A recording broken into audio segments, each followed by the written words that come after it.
Renuka చౌదరికి NT Ramarao మీద ఏంటి గొడవ? ఎందుకు పార్టీ పెట్టుకోవాలి ఆవిడ చెప్పండి? ఆ రోజున లేదు చంద్రబాబు నాయుడుకి ఏం తక్కువ చేశారని ఫీల్ అవ్వాలి ఆ రోజున ఎన్టీఆర్ మీద. ఏదో ఫీలింగ్, ఆ ఫీలింగుల ఫలితమే కదా గొడవలు.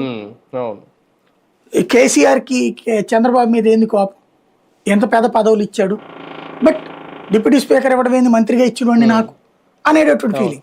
ఈయనకే అంతే, నాకు ఇన్ఛార్జ్ ఇచ్చావు, ఓ పక్కన రాజ్యసభ పదవి ఉంచుతూ పార్టీ పదవులు ఇస్తున్నాడు, నీకు ఈ పదవిని తీసేయలేదే, కానీ ఆ పదవిని ఉంచుతూ ఇది ఇచ్చినప్పుడు మధ్యలో తీసేస్తున్నాడు.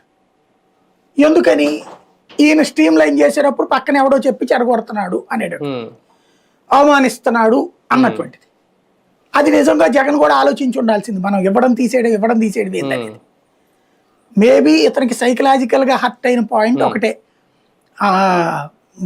ఇది మన విజయసాయి రెడ్డి అన్న వృద్ధుడైపోతున్నాడు కదా, అందుకని ఈ పని మన చెవిరెడ్డి చూస్తాడులే, ఇట్లాంటివి నచ్చలేదు.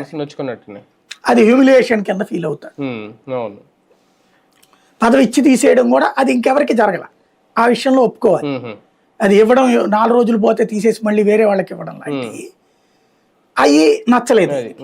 అసలు ఇవ్వకుండా ఉంటే గొడవ ఉండేది కాదు. ఇచ్చి తీసేయడం అనేది సహజంగా అవమానకరంగానే ఫీల్ అవుతారు ఎవరైనా సరే. అక్కడ లోపం ఏంటంటే ఆయన ఏం చేస్తాడులే అన్న పక్కన ఎవరో అంటారు, అనగానే ఈయన ఇచ్చేసి ఉంటాడు. అది ఈయనకి తెలుసుద్ది కదా, అక్కడ ఎవరో చెప్తారు కదా ఆ సెక్యూరిటీని ఎవరో, ఆయన చెప్పాక తీసేశారండి అని. అది ఈయనలో పాతుకుపోయింది, అది ద్వేషంగా పెరిగింది. ఇప్పుడు అదేంటంటే వాస్తవం